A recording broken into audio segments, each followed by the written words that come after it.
Tulad ng sinabi ko kanina, meron tayong special guest ngayon na introduce ko sa inyo. Baka ito maging presidente ng Pilipinas.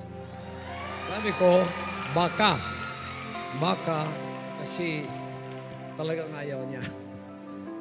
Pero ang kalooban ng Diyos naman talagang natutupad, di ba? Kaya kung yung panaginip ko 17 years ago sa Panginoon yun, edi matutupad. Pero nasa freedom of choice pa rin natin. Okay, kaya dadalangin natin ang ating guest ngayon.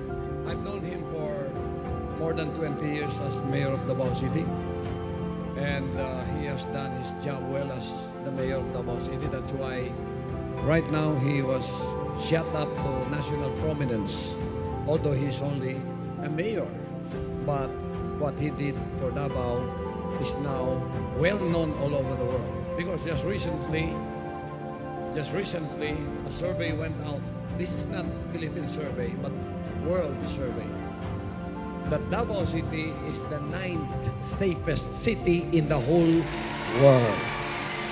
Whole world. Kaya, kung ako, nag-alay ako ng buhay ko para sa Panginoon sa kaligtasan ng kaluluwa, si Mayor Rodrigo Duterte ay nag-alay ng kanyang buhay para sa kaligtasan ng kanyang mga sinasakupan sa Davao. Narinig ko sa kanya, minsan sinabi niya, pagka ang kinaangkaban niya mga kapatid ay pagka may pumutok na bomba doon sa Davao, may maginsan ng granada. Sabi niya, kung maaari ko lang saluhin ko eh. Pero hindi ko alam kung saan manggagaling. Ganon siya ka-dedicated para sa safety ng kanyang sinasakupan. Ang dalangin ko naman, sana ang buong Pilipinas ay maging kagaya ng Davao.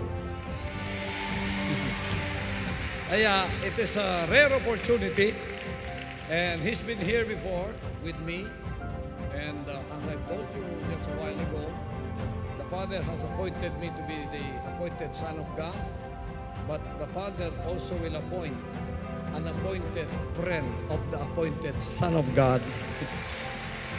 And I have supported him and his being a mayor of Davao City for all of these years because of what he has done.